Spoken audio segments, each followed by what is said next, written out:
Shiki est un adolescent perturbé, au visage ingrat, et à deux doigts de vider un chargeur entier sur sa classe. Sans grande surprise, il s'est fait renvoyer de son lycée à cause de son comportement, surtout parce qu'il menaçait régulièrement de prendre ses camarades pour des cibles d'entraînement. Il essaie de faire croire que ça ne lui fait ni chaud ni froid, se renvoie, mais au fond, avec la tournure que prend sa vie, il sait qu'il finira sûrement à retourner des steaks chez McDo jusqu'à la fin de ses jours. Quelques instants plus tard, son père déboule dans sa chambre furieux et lui colle une gifle derrière la tête. Il vient tout juste de recevoir la lettre l'informant de l'expulsion de Shiki. Il n'en revient pas que son fils ait pu se faire virer de l'école de cette manière. Pris de colère, il tente de le frapper à nouveau, mais Shiki, qui a déjà anticipé son schéma d'attaque, esquive et bondit sur son lit. Son père finit par se calmer un peu, mais il exige tout de même une explication. Il veut savoir pourquoi Shiki a été expulsé. Il veut aussi comprendre comment il a pu se procurer toutes les armes entassées dans sa chambre, parce qu'avoir ce genre de choses n'est ni bon marché, ni légal. Il lui dit qu'il doit cesser de se comporter ainsi s'il ne veut pas ruiner sa vie. Mais ces mots touchent une corde sensible chez Shiki, qui explose de rage et hurle qu'il est bien content qu'il ne soit pas lié par le sang, car il ne voudrait jamais finir comme lui. Cette dernière remarque blesse profondément son père. Shiki le sait, il a été trop loin. Mais avant qu'aucun des deux ne puisse dire un mot de plus, le téléphone sonne dans le magasin d'alcool que possède son père, en bas. Il descend répondre et découvre avec surprise qu'il s'agit d'une grosse commande de bière. Un événement rare, vu le peu de clients habituels. Content d'avoir enfin du travail, il monte dans sa voiture et part faire la livraison. Dès que Shiki le voit partir, il décide de s'entraîner un peu au tir, tout en marmonnant à voix basse à quel point il aurait voulu que les choses tournent autrement. Soudain, un fracas se fait entendre juste à l'extérieur de sa chambre. Un instant plus tard, une corde faite de brume noire surgit et le tire violemment dans la rue. Complètement désorienté par la chute, Shiki tente de reprendre ses esprits. C'est alors qu'un homme nommé Samader émerge lentement de la fumée. Et il semble savoir exactement qui est Shiki. Mais sans prévenir, une voiture surgit et percute Samader de plein fouet, l'écrasant contre un mur. Une fois l'homme immobile, le père de Shiki hurle à son fils de monter immédiatement dans la voiture. Shiki n'hésite pas une seconde et saute à l'intérieur. Une fois à l'abri, du moins le pense-t-il, il commence à bombarder son père de questions. La première chose que Shiki veut savoir, c'est pourquoi un type complètement cinglé l'a traîné dehors comme ça. Et surtout, pourquoi son père est resté si calme après l'avoir renversé avec une voiture. Son père lui répond qu'il n'y a aucune chance pour qu'un gars comme Samidar meure simplement écrasé par une voiture. Shiki ne comprend toujours rien à ce qui se passe. Alors, son père décide qu'il est temps de lui dire la vérité. Il lui révèle que Shiki est un descendant des Oni et que Samidar est un descendant de Momotaro. C'est pour ça qu'il est obsédé par l'idée de le traquer. Shiki est tellement sous le choc qu'il reste sans voix. Et encore, ce n'est qu'un aperçu de toute l'histoire. Mais son père n'a pas le temps d'entrer dans les détails, car Samidar les a déjà rattrapés. Une brume noire commence à envelopper la voiture et elle commence à tomber en panne. Le père de Shiki est obligé de s'engager dans une vieille usine abandonnée pour qu'il puisse sortir. Une fois dehors, Shiki se retourne et voit leur voiture complètement entourée de cette étrange brume noire. Mais avant même qu'il ait le temps de demander ce que c'est, la voiture explose dans une gigantesque boule de feu. Au milieu du chaos, le père de Shiki détourne les yeux de son fils pendant une seconde. Et dans cet instant trop bref, Shiki se fait capturer, littéralement enlevé par Samidar. À l'intérieur de l'entrepôt, Samidar utilise sa brume noire pour suspendre Shiki dans les airs, complètement immobilisé. Quand Shiki lui demande pourquoi il fait tout ça, la réponse de Samidar est simple et glaçante. Tous ceux qui portent le sang des Oni ne sont que des nuisibles à exterminer. Alors qu'il s'apprête à porter le coup de grâce, le père de Shiki surgit juste à temps pour l'en empêcher. En entrant, il commence à expliquer que toutes les légendes sur Momotaro et les Oni sont vraies et que cette guerre dure depuis des millénaires. À travers les âges, les descendants de Momotaro ont toujours repris le flambeau pour éradiquer les Oni, ce qui a conduit à la création de l'agence Momotaro. Shiki reste perdu dans toutes ces révélations, mais son père n'attendait pas d'un raté comme lui qu'il comprenne tout dès maintenant. Pour l'instant, il lui ordonne simplement de rester en retrait et de le laisser s'occuper de Samidar. Mais dès que Samidar entend cela, Il forme 2 lames à partir de la brume noire et fonce à une vitesse fulgurante. Cependant, le père de Shiki dégaine lui aussi une lame faite de brume et la brume noire est une capacité unique, réservée uniquement aux descendants de Momotaro. Et c'est là que le passé du père de Shiki refait surface. Shiki découvre que son père était en réalité un ancien membre de l'agence Momotaro. Autrefois, il combattait aux côtés même de Samidare. Son vrai nom était Tsuyoshi Momotogawa. Cependant, il avait abandonné cette vie depuis longtemps, dans l'unique but d'élever Shiki à l'écart des regards de l'agence. Mais malheureusement, il n'a pas réussi à le cacher éternellement. Samidare lui demande s'il a oublié à quel point les Oni sont dangereux. Mais Tsuyoshi ne veut plus parler de ça. Tout ce qu'il veut, c'est protéger Shiki. Il livre un rude combat contre Samidare, et pendant un moment, il semble tenir tête. Mais Samidare finit par exploiter une ouverture. En un éclair, il tranche la poitrine de Tsuyoshi qui s'effondre au sol, inconscient. Shiki, horrifié par la scène, hurle à Sami d'arrêter d'attaquer son père. Samidare se tourne alors vers lui, prêt à l'achever. Mais dans un ultime élan, Tsuyoshi attrape la jambe de Samidare, l'empêchant d'avancer. Samidare lui demande pourquoi il va aussi loin pour protéger un gamin Oni. Tsuyoshi lui répond qu'un père n'a pas besoin de raison pour protéger son fils. Il sait que Shiki n'est pas le meilleur élève, ni la meilleure personne. Il sait qu'il porte en lui du sang Oni. Mais Shiki n'a jamais fait de mal à qui que ce soit. Alors il demande à Samidare « Comment peux-tu avoir le cœur de tuer un enfant innocent ?» Ces mots frappent Samidare au plus profond. Depuis un moment déjà, il doutait de ses propres actes. Mais il ne veut plus entendre ses remords. Il invoque alors sa lame, prêt à porter le coup de grâce à Tsuyoshi. Shiki, impuissant, regarde son père au sol, sur le point de mourir. Et la seule pensée qui lui traverse l'esprit, c'est à quel point il veut tuer Samidare. Du sang commence à couler de tous les orifices de son corps, tandis qu'une haine pure l'envahit, brûlant son esprit. Lorsque Samidare tourne de nouveau son regard vers Shiki, il n'est plus là. La seconde suivante, il entend plusieurs clics métalliques, le son de plusieurs armes qu'on arme juste à côté de sa tête. Pris de panique, il bondit en arrière par réflexe, échappant de peu à l'attaque.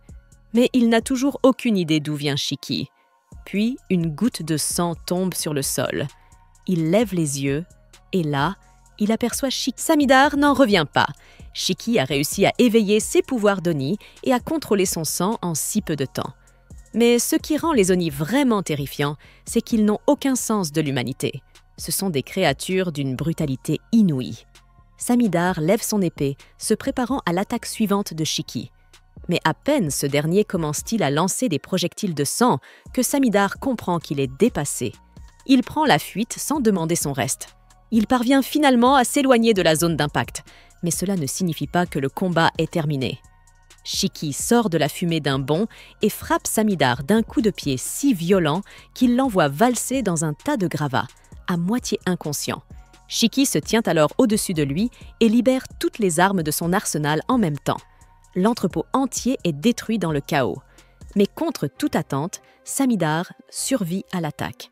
Encore plus surprenant, Shiki redevient humain subitement. Il est confus. Il regarde autour de lui sans comprendre pourquoi son corps est entièrement couvert de sang, une réaction plutôt normale vu la situation. Il se met à charger, répétant sans cesse que tous les Oni doivent être éliminés, sans exception. Shiki ne maîtrise pas encore sa transformation. Il est donc totalement vulnérable. Mais juste au moment où l'épée de Samidare s'apprête à l'atteindre, Tsuyoshi surgit devant lui et encaisse le coup à sa place. Samidare reste figé. Il n'arrive pas à croire que Tsuyoshi ait été jusqu'à sacrifier sa vie pour protéger un Oni. Mais Tsuyoshi, lui, repense à tous les bons moments qu'il a passés avec Shiki. Il sourit doucement, disant qu'il ne regrette rien.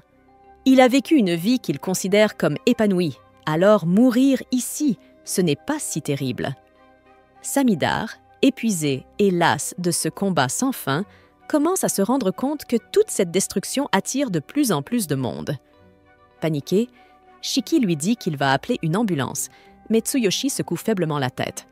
Il lui murmure qu'à ce stade, aucun hôpital ne pourra le sauver.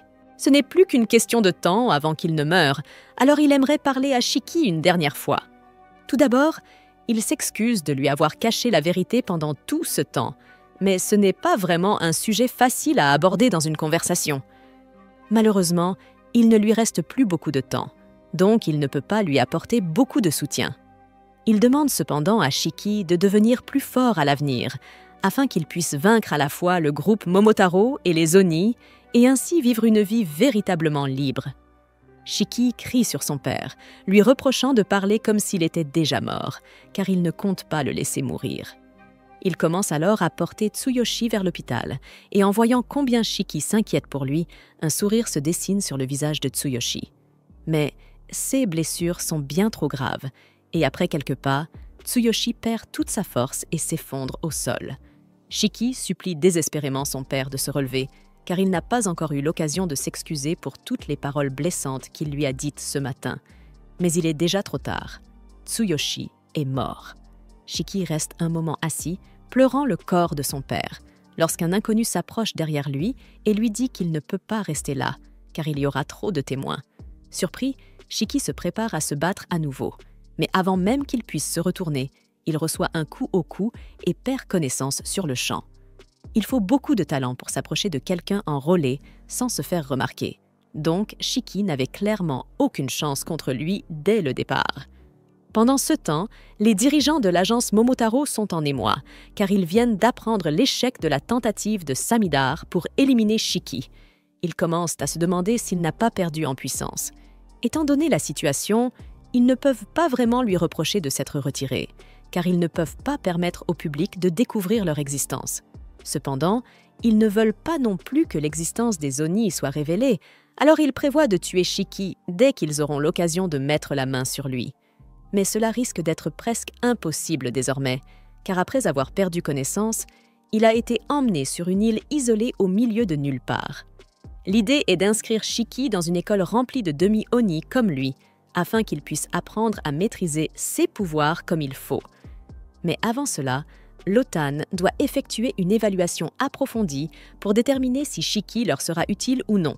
Et on peut déjà deviner que ce ne sera pas une expérience agréable. Pendant qu'il est inconscient, Shiki rêve des moments heureux où il jouait dans le parc sous le regard bienveillant de son père. Mais le rêve devient soudainement sombre, avec Tsuyoshi mourant de la main de Samadère. Shiki se réveille en sursaut en fixant les yeux injectés de sang de Samadère. Mais en regardant autour de lui, il se rend compte qu'il est bâillonné et attaché à une chaise dans une grande salle vide. Juste derrière lui, le gars en roller qui l'a kidnappé fait des pompes en équilibre sur une main avec son parapluie, et il se remet debout dès qu'il voit que Shiki est réveillé. L'étrange individu se présente sous le nom de Naito, un autre Oni, et manifeste immédiatement ses cornes. Shiki est bien trop confus par tout ce qui se passe pour prêter attention à Naito, qui refuse de lui dire où il se trouve actuellement. Il l'informe que le corps de son père est stocké en toute sécurité dans un autre endroit et qu'il l'a amené ici pour récupération et évaluation. Naito patine alors soudainement jusqu'au tableau blanc dans le coin de la pièce et le rapproche de Shiki, se vantant de la rapidité et de l'efficacité des rollers comparés à la marche. Ensuite, il commence à expliquer à Shiki ce qu'est l'agence Mamatero, en lui disant qu'il a déjà vu un gars capable de contrôler la brume noire et de l'utiliser comme une arme. L'agence Mamatero traque les Oni, et en réponse, les Oni ont créé leur propre agence pour se défendre. Naito explique que son rôle est de trouver les Oni nouvellement éveillés comme Shiki et de les amener dans un lieu sûr où il peut évaluer s'ils sont dignes de rejoindre l'agence des Oni. Après cette brève introduction, il remet le tableau blanc à sa place, puis enlève le bâillon de Shiki afin de pouvoir l'interroger. À peine libéré, Shiki se met à hurler, exigeant qu'on le détache. Il insulte aussi Naito et le menace de mort s'il a fait quoi que ce soit au corps de son père. Naito lui retire immédiatement un point sur un score qui était déjà de 0. Il traite Shiki d'imbécile pour ne pas avoir compris ce que « stocker en toute sécurité » voulait dire, puisqu'il l'avait précisé quelques minutes plus tôt. Shiki se met en colère et affirme qu'il n'y a aucune chance qu'il fasse confiance à un type louche comme lui. Ce à quoi Naito répond qu'il ne s'attendait à rien d'autre venant de lui. Il décide alors de retirer encore plus de points du score de Shiki à chaque insulte ou exigence de libération, en lui précisant qu'il ferait mieux de coopérer s'il veut réussir son évaluation. Shiki se fiche complètement de l'évaluation, mais il veut être libre rapidement, alors il essaie de contenir sa colère. Cependant, il n'y parvient même pas correctement, et Naito lui dit d'arrêter de le regarder avec cet air flippant. Shiki explose en entendant cela, et Naito décide de l'évaluer en utilisant une méthode non conventionnelle, puisque les approches normales ne semblent pas fonctionner avec les cinglés. Il retire sa cravate et, avant que Shiki ne comprenne ce qui se passe, Naito l'étrangle de toutes ses forces avec.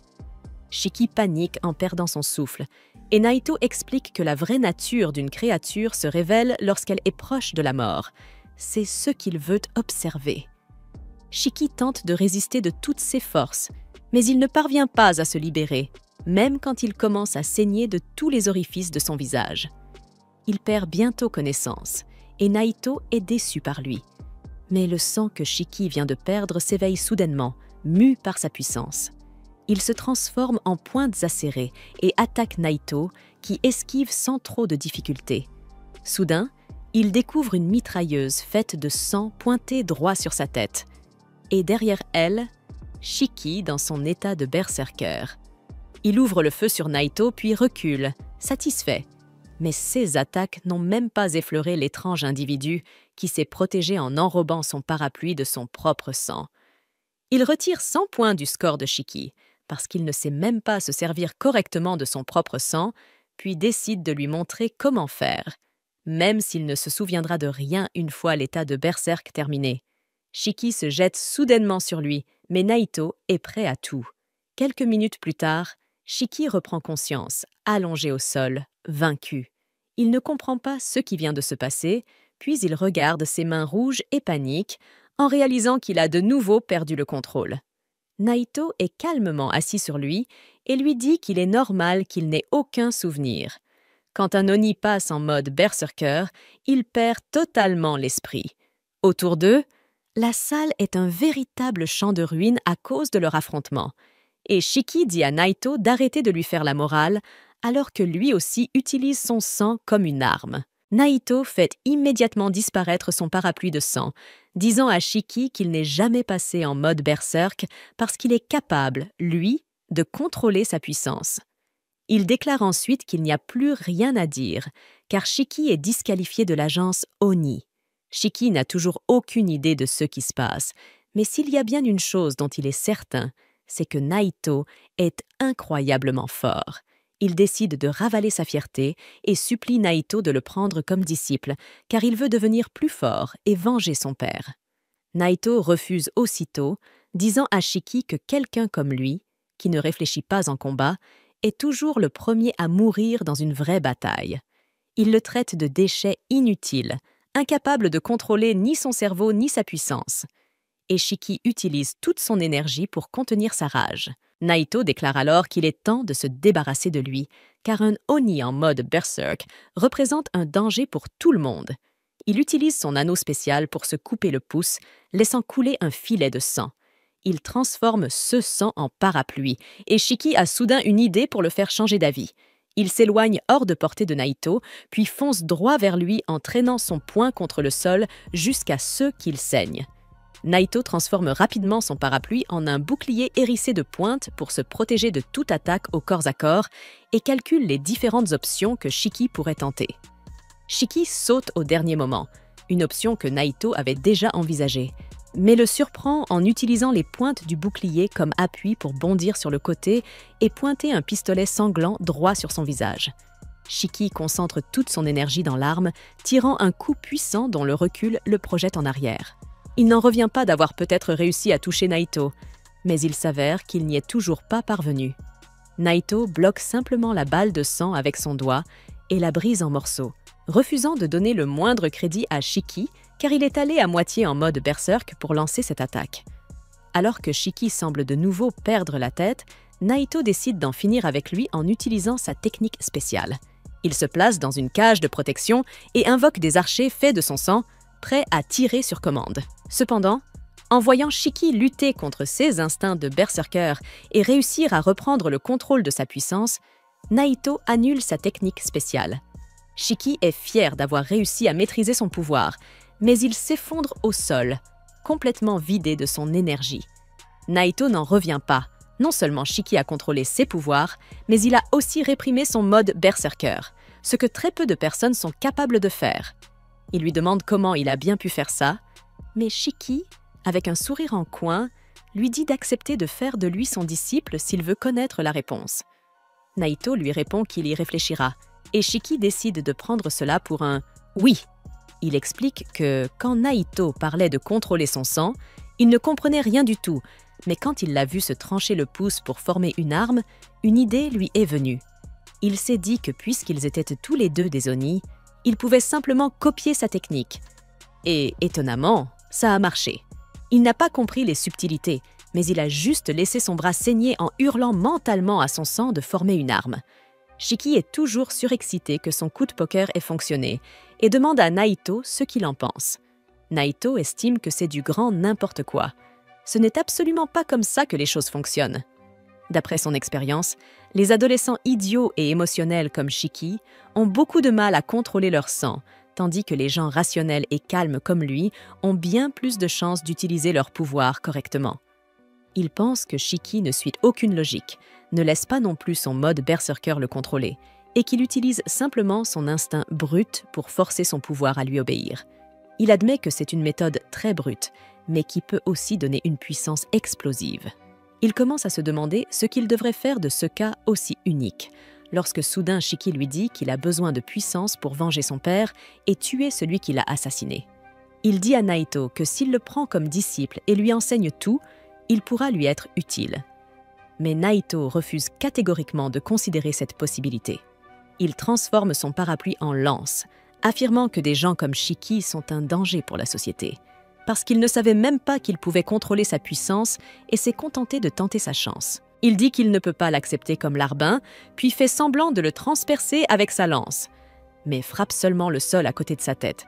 Il dit à Shiki qu'il ne l'acceptera pas comme subordonné, mais comme élève, ce qui embrouille complètement Shiki, puisqu'il pense que c'est exactement la même chose.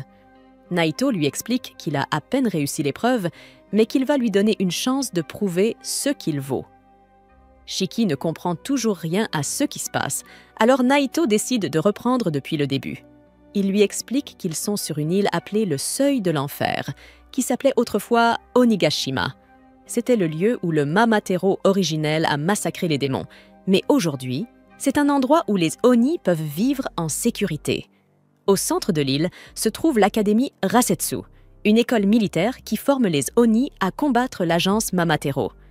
Shiki panique un peu en apprenant qu'il est sur une île, mais Naito lui pince la joue et lui dit que ce n'est pas important. La chose la plus importante, c'est que l'Académie Rasetsu va lui enseigner tout. L'éducation générale, le contrôle du sang d'Oni, les techniques de combat et l'histoire entre les Mamatero et les Oni. Naito est le professeur principal de Shiki et il lui explique encore plus en détail le fonctionnement de l'école. Mais tout cela dépasse déjà de loin la capacité de son petit cerveau. Shiki, de toute façon, s'en fiche complètement. Tout ce qu'il veut savoir, c'est s'il peut devenir assez fort pour venger son père. Naito ne peut rien lui promettre, mais il lui dit que s'il n'arrive pas à devenir assez fort pour affronter l'agence Mamatero, il sera renvoyé de l'école. Bientôt, Shiki enfile son uniforme et se réjouit à l'idée d'aller dans une école pas comme les autres. Mais Naito le prévient. D'autres ont réussi l'épreuve cette année, et il est probablement le moins compétent du groupe. Soudain, Shiki pense à son père et demande à Naito où est son corps. Naito lui répond qu'il est conservé à la morgue parce qu'il voulait que ce soit Shiki qui s'occupe des funérailles selon ses croyances. Shiki devient un peu morose en pensant à la mort de son père, mais Naito lui dit qu'agir comme un idiot déprimé est une perte de temps et qu'il doit se concentrer uniquement sur le fait de devenir plus fort pour pouvoir se venger. Shiki dit que finalement, il semble être un type sympa, ce qui embarrasse Naito. Ce dernier s'enfuit aussitôt en accélérant le pas, en criant à Shiki que s'il n'arrive pas en classe avant lui, il sera expulsé. Shiki réussit quand même à le rattraper, et alors qu'il se demande comment faire son entrée pour récolter un maximum d'aura, Naito le projette tout simplement à coups de pied à travers la porte. Shiki a l'impression qu'il vient d'accumuler une dette d'aura à cause de son entrée pas du tout classe. et il demande au garçon masqué nommé Jin s'il a des mouchoirs pour son saignement de nez. Il s'avère que Jin est encore plus dark que leur professeur, et il dit à Shiki d'arrêter de lui parler. Shiki se fâche et commence à se moquer de lui parce qu'il n'a même pas encore ses cornes. Jin fait apparaître ses cornes sans effort, en expliquant que seuls les abrutis de débutants qui ne savent pas contrôler leurs cornes les exhibent tout le temps. Cette remarque vexe un autre élève nommé Ikari, qui justement ne parvient pas à maîtriser ses écornes. L'ambiance devient tendue dans la salle de classe, Shiki s'approchant de Jin de façon plutôt agressive. Mais avant que ça ne dégénère, Naito apparaît soudainement derrière eux, et Shiki se retrouve assis à côté de Jin sans même savoir comment c'est arrivé. Jin est tout aussi choqué, mais Naito ne perd pas de temps avec les réactions de S et les élèves. Il annonce que pour leur tout premier cours, ils vont jouer à un jeu de chat. Il emmène tous les élèves dans la forêt et leur dit qu'ils ont 1 heure pour revenir à l'école, tout en évitant de se faire attraper par lui. Naito déclare ensuite que quiconque ne revient pas à l'école dans le délai imparti sera expulsé, et il se moque bien de l'objection de Shiki. Il ajoute que les élèves sont libres d'utiliser leurs pouvoirs et qu'il n'utilisera les siens que si quelqu'un entre en mode berserker. Jin dit avec assurance qu'il risque de se faire tuer s'il n'utilise pas ses pouvoirs, ce qui ne dérange pas du tout Naito. Au contraire, il affirme que si quelqu'un parvient à le tuer, il sera diplômé sur le champ et pourra rejoindre l'escouade de son choix pour combattre l'agence Mamatero. Il précise ensuite que l'école est là pour les préparer aux défis du monde réel et qu'il les mettra à l'épreuve à chaque étape. Il demande si tout le monde est prêt et Shiki répond qu'il va donner tout ce qu'il a et réussir tout.